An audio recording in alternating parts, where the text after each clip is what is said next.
오늘은 사순절 13번째 날 아침입니다. 이 새벽에 우리에게 주시는 하나님의 말씀은 마태복음 13장 44절에서 50절까지 말씀입니다. 48절 말씀을 우선 먼저 생각을 해보고 오늘 본문에 들어가고자 하는데요. 물고기를, 그물에 잡혀져 있는 물고기는 큰 고기도 있겠지만 작은 고기도 있거든요.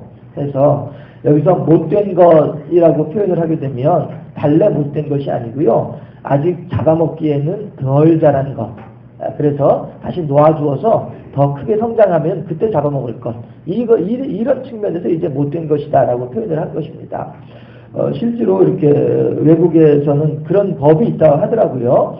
아예 낚싯배에 요만한 이제 자가 있답니다. 낚싯배에. 그래가지고 고기를 잡아 낚아서 올려가지고 그것보다도 작으면, 낚싯배에 그어져 있는 그 자보다도 크기가 작으면 그거는 버려야 된대요. 괜히 그거 수조에다가 담아가지고 항구로 들어왔다가 걸리게 되면 도리어 벌금 문다 하더라고요. 새끼는 놔줘야 되는 거예요. 그래가지고 더 크게 되면, 더 몸집이 자라나게 되면 그때 잡아야 되는 거예요.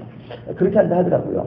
근데 지금 48절에서 어떤 것은 그릇에 담고 어떤 것은 버리느냐, 큰 것은 그릇에 담는 거죠. 큰 것은 상품 가치가 있으니까. 그러나 작은 것은 상품 가치가 없거든요. 그래서 버리는 거예요.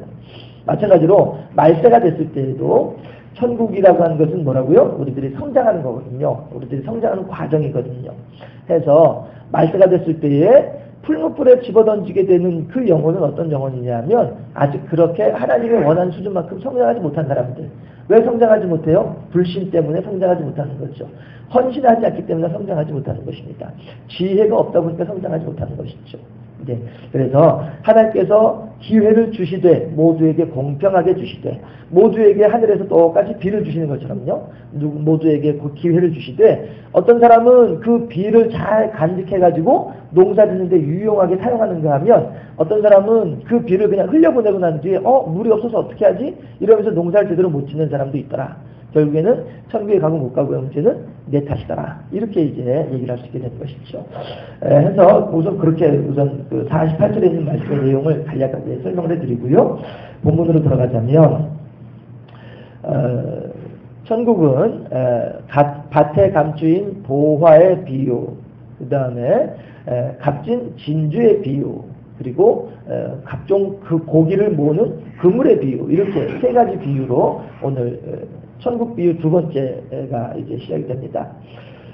어저께는 우리가 비록 밭에 뿌려진 원수가 덧뿌린 가라지 비유 하나만 가지고서 생각을 해봤습니다만은, 천국 비유 앞에 네 가지는, 첫 번째가 씨 뿌리는 비유, 네 가지 밭이 있죠. 좋은 밭, 길가밭, 돌짝밭, 가시밭, 네 가지 밭에 뿌리는 씨 뿌리는 비유. 그 다음에 이제 어저께 우리가 같이 보았던 가라지를 덧뿌리고 간 가라지 비유. 그 다음에 겨자씨 비유, 그 다음에 누룩 비유란 말씀이에요. 앞에 네 가지 비유는 어저께 말씀드렸다시피 하나님의 천국이라고 하는 것은 이렇게 성장하는 속성을 가지고 있다는 거예요. 이렇게 부흥해야만 한다는 거예요. 이렇게 많아져야만 하고요, 커져야만 하고 깊어져야만 한다라고 하는 것이죠. 어린아이가, 자폐아가 왜 자폐아입니까? 그 아이는 5살 수준, 10살 수준에서 더 이상 성장하지 않는 거예요. 그러다 보니까 그 아이가 자폐아가 되는 거예요. 예, 그런 것처럼 하나님께서 우리들에게 주신 생명이라고 하는 것은 5살에 맞는 행동 양식이 있고 15살, 25살, 35살에 맞는 행동 양식이 있거든요. 65살에도 여전히 앞에 기저귀 차고서는, 그리고서 누가 떠먹여주는 밥을 먹게 된다고 한다면 그거는 좀 이렇게 곤란한 그런 삶이 아니겠냐라고 하는 것입니다.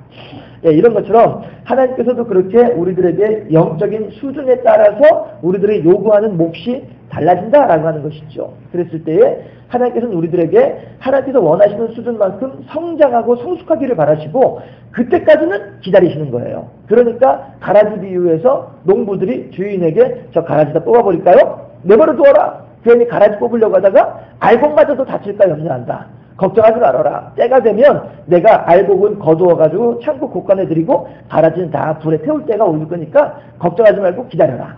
대신에 기다리되 그냥 기다리는 것이 아니라 저 알곡이 가라지의 기운에 가려져서 막혀져서 제대로 성장하지 못하지 않을까, 이것이 염려되므로 계속 이제 북도 돋아주고 김도 매주고 또 이제 잡초도 뽑아내주고 비료도 뿌려주고 이렇게 성령께서 말할 수 없는 탄식으로 우리들을 위해서 중보기도하고 계신다. 마귀 사단이 우리들을 완전히 눌러가지고 우리가 마귀에게 눌려서 더 이상 성장하지 못하고 마귀의 종로로 타게 될까 봐서 그것을 염려하면서 성령께서 중보기도한다. 예수님께서 하나님 보좌 우편에서 우리들을 위해서 중보기도한다. 이것이 이제 어저께 천국에 대한 내용이었었죠. 오늘은 천국이 무엇이냐 하면 발견되어진 것이라는 거예요. 하나님께서는 우리 사람들에게 지혜를 주셨어요. 그래서 아름다운 것과 추한 것에 대한 구분을 할 수 있는 능력을 주셨어요. 그리고 또한 귀한 것과 천한 것을 분간할 수 있는 지혜도 하나님께서는 우리들에게 주셨어요. 해서 이 미와 추, 귀와 천을 잘 분간하면서 살아가면 그 삶이야말로 복된 삶이고 아름다운 삶이라고 하는 것이죠. 아니할 말로 얼마 전에 제가 그런 소개를, 제 신문 기사를 소개를 해드렸습니다만은 한 사람이 50 넘은 사람이 그 자기 부인이 살아있음에도 불구하고 옆에다 이제 또 다른 사람을 이제 들여놓고 이래가지고 부인이 그것 때문에 자살을 했어요. 그리고 나서 몇 년이 지났는데도 불구하고 이 남자는 여전히 정신을 못 차리고 그 옆에 있는 사람하고 같이 이렇게 지내다가 그 옆에 있는 사람이 또 이제 어차피 끼리끼리 만나는 사람들이니까 옆에 있는 사람이 다른 데로 가려고 하니까 거기 양심을 품어가지고 불을 내버리고 말았어요. 그러니까 자식들 버리지, 늙음하게 자식 버리지, 재산 잃어버리지, 자기 몸 감옥에 들어가지. 이게 무슨, 이게 망신 중에서도 진짜 무슨 이게 망신이겠냐 하는 것이죠. 왜 그렇습니까?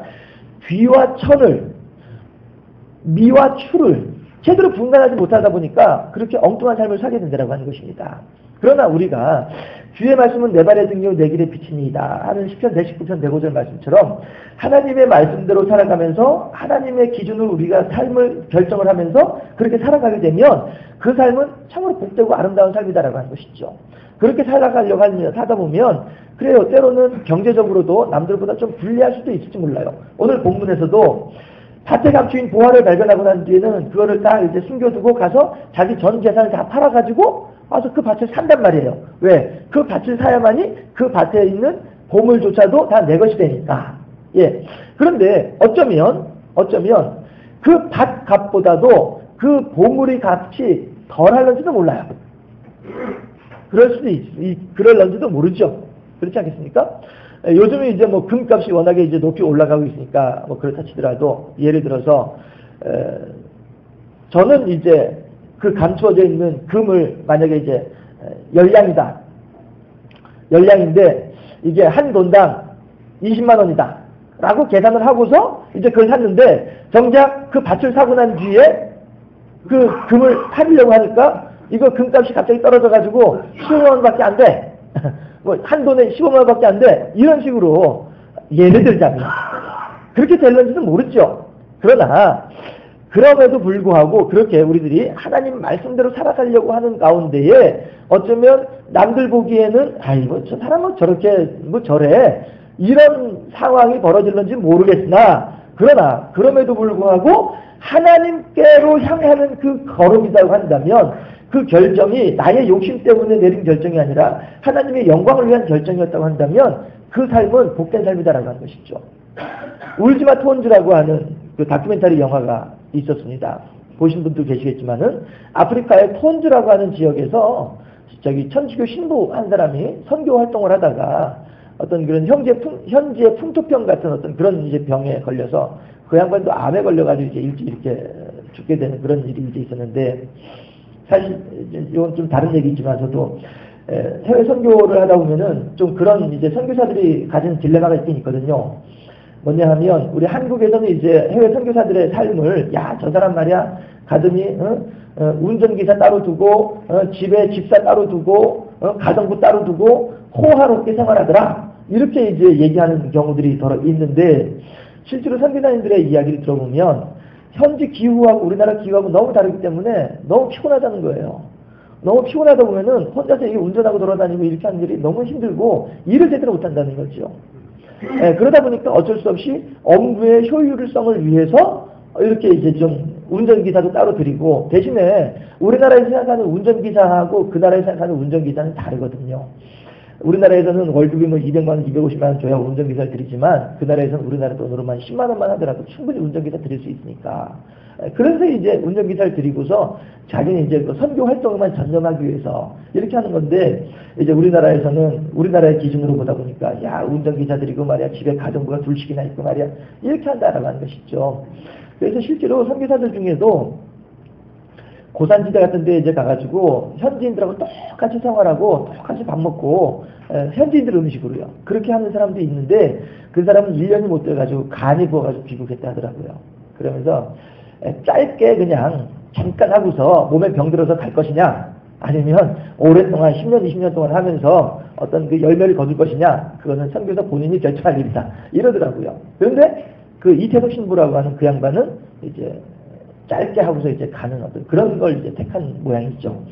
어쨌든 간에 이렇게 예수 믿으면서 하나님 뜻대로 살아가려고 하다 보면은 무엇인가 이렇게 남들 보기에는 이렇게 할 상황이 생길런지 모르겠지만, 그럼에도 불구하고 예수께서 제자들에게 뭐라고 해요? 너희들에게 그런 능력이 나간 것으로 기뻐하지 말고 너희 이름이 하늘의 생명책에 기록된 것으로 인해서 기뻐하라. 예수께서 말씀하신 것처럼 우리도 그렇게 하나님의 영광을 위해서, 하나님의 뜻을 이루기 위해서 하나님께서 우리들에게 보여주시는 천국의 비밀들이 있단 말이에요. 우리들의 삶 속에.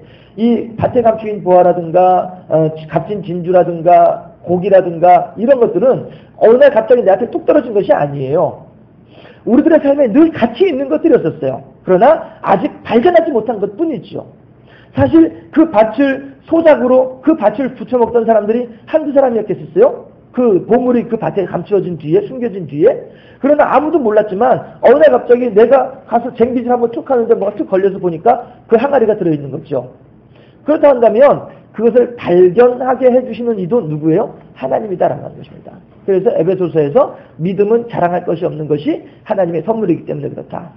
우리가 우리의 결단으로 하나님을 믿기로 결정한 것처럼 보이지만 우리들의 미와 추, 부와 귀를 구분할 수 있는 하나님께서 주신 능력으로, 그 능력으로 내가 믿음의 길을 선택한 것처럼 보이지만 하나님께서 내게 믿음의 길을 선택할 수 있도록 여러 가지 환경들을 보여주셔서 그것을 선택하도록 우리들을 유도해 주셨기 때문에 우리들이 가지고 있는 믿음조차 자랑할 것이 못 된다. 하나님의 은혜로 우리가 믿게 된 것이다. 라고 하는 하나님께 영광을 돌리는 그런 삶이 되야 된다라고 하는 것입니다.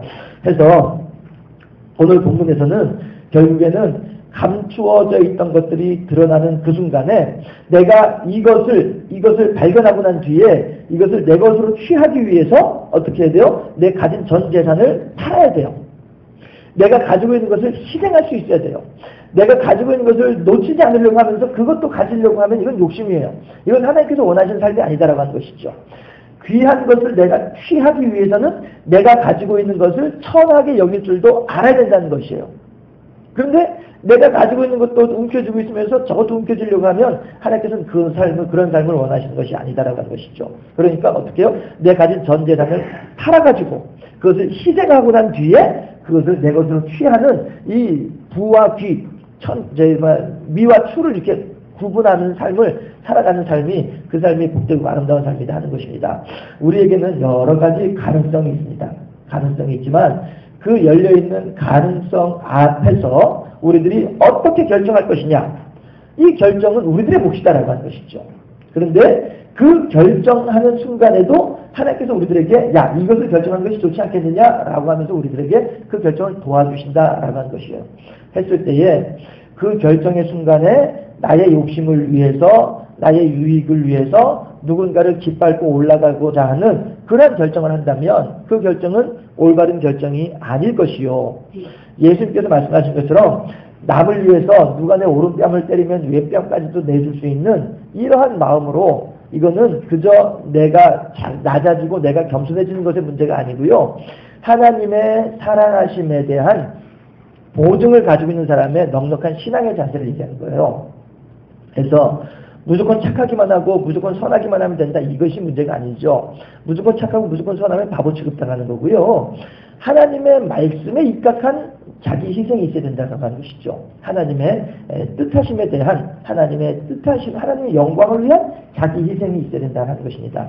그랬을 때에 하나님께서 그 삶을 복되게 하신다는 것이죠. 그러니까 오래를 가져갈 때는 심리까지도 가질 수 있는 이 마음이 왜 그러냐 하면, 야, 너 너무 무서워. 너 나한테 오리 가자고 하는데 내가 같이 안 따라가주면 너 나 때릴 것 같아. 내가 그게 무서워가지고 너 내 제발 때리지 마. 내 심리까지 같이 가줄게. 제발 때리지 마. 이거는 바보란 말이에요.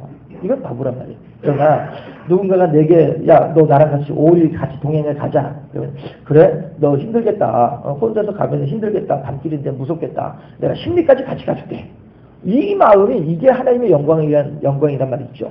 하나님의 사랑에 의한 결과이다라고 하는 것입니다. 그래서 우리들이 무엇을 결정할지는 우리들에게 주어져 있습니다.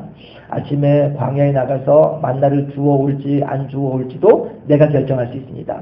그러나 그 만나를 주워오게 되면 하루의 삶이 복된 삶이 될 것이요, 만나를 주워오지 않으면 하루의 삶이 빈궁한 삶이 될 것이다 하는 것입니다. 하나님께서는 그렇게 우리들에게 이런저런 것을 구분한 대로 결단해서 실천할 수 있는 지혜를 주셨다라고 하는 것입니다. 그거는 우리들의 삶에 있어서도 마찬가지입니다. 감추어져 있던 것들이 드러난 것처럼 우리들의 주변에서 오늘도 하나님의 은혜가 우리들의 삶에 풍성하고요, 오늘도 하나님의 은총이 우리들의 삶에 풍성합니다. 하나님께서 오늘도 우리들에게 기적을 베풀어주고 계십니다. 다만 우리들의 지혜 없음이, 그렇죠? 미와 추, 부와 귀를 구분할 수 없는 지혜 없음이 우리들로 하여금 하나님의 은혜로 인정하지 못하게 만드는 것밖에 없다라고 하는 것입니다. 이삭이 나이마다 늙어지니까 어떻게 해요? 야곱하고 에서도 구분하지 못하잖아요. 그래서 야곱을 에서인 줄 알고 장자에게 주는 축복의 기도를 야곱에게 해주고 말잖아요. 이게 뭐예요? 이게 영적으로 우매한 사람의 대표적인 모습이거든요. 이삭은 젊었을 때는 참 샤프하고 하나님 뜻대로 살려고 하는 그런 사람이었다라고 하는 것입니다. 그가 리브가를 기다리면서도 광야에서 서성했다라고 하는 말에 우리가 그런 걸 내포하고 있거든요. 설명을 하지 않겠습니다만은, 그럼에도 불구하고 나이마다 늙어지다 보니까 이 천지분간을 잘 못하는 거예요. 그러니까 아들의 목소리도 모르고 아들의 피부도 모르고 뭐 이러면서 이제 엉뚱하게 다른 데다 축복기도 하고 많은 이런 일이 벌어지게 됐는데, 우리들은 우리들의 삶 가운데에서 무엇이 하나님의 뜻이고 무엇이 하나님의 뜻이 아닌지, 마귀에 미혹하는 것인지를 잘 구분하면서, 야, 이것이 하나님의 뜻이로구나 생각이 되어지면 거기에 우리가 이렇게 헌신하고 거기에 우리가 충성하고 우리들의 어떤 그것을 가지고 이렇게 우리들의 것이 좀 이렇게 축이 나는 한이 있더라도 그것을 위해서 우리가 희생하고, 그럼으로써 비록 내가 이 땅에서는 조금 이제 처질러지 몰라도 하나님께는 영광 돌려드리는 이러한 일에 가치를 두고, 참 가치를 두고 살아간다고 한다면 그 삶이야말로 참으로 복된 삶이 아니겠느냐 하는 것입니다. 하나님은 오늘도 우리들의 삶 가운데 많은 은혜와 기적을, 은총을 베풀어주고 계십니다. 그것을 발견하면 우리들에게 복이 되는 것이고, 그걸 발견하지 못하면 우리들은 다람쥐 쳇바퀴 도는 것과 같은 그런 삶을 살게 되는 것이다.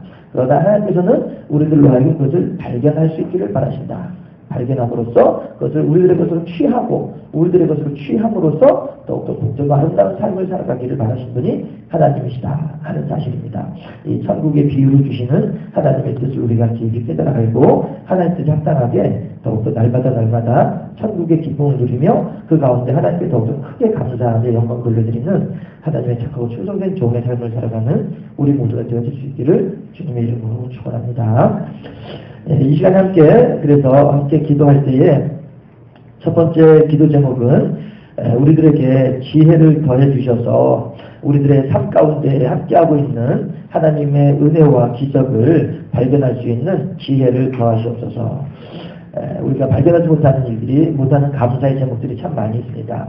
그래서 우리들에게 지혜를 더해 주셔서 우리들 삶 가운데 함께 하시는 하나님에 대한 감사의 제목들을 많이 발견하는 우리가 되게 해주시옵소서. 또한 두 번째는 우리들의 하나님을 향한 믿음을 지키기 위해서 우리들에게 요구되는 자그마한 희생들이 있습니다. 그 희생들을 우리가 욕심내지 말게 하시고 하나님의 영광을 위해서 기꺼이 희생함으로써 하나님을 기쁘시게 하고 하나님의 뜻을 이루어드리는 그런 넉넉한 신앙인이 되게 해달라고 두 가지 제목으로 하나님 하나님께 더 감사하는 삶을 살게 하옵소서. 하나님의 기적을 발견함으로써 더 크게 감사하는 삶을 살게 하옵소서. 두 번째, 우리들이 하나님의 영광을 위해서 우리들의 자그마한 희생을 기꺼이 감당하는 넉넉한 신앙인이 되게 하옵소서. 두 가지 제목으로 사순절 13번째 날 아침에 함께 하나님께 주여 한번 하면서 기도로 나아가도록 하겠습니다. 할렐루야. 좋으신 아버지 하나님 감사합니다. 천국의 비유 두 번째 날에 하나님께서는 천국의 모든 보화들은 이미 우리들의 삶 주변에 너무나도 가까이 와 있다고 말씀하고 계신 줄로 믿습니다.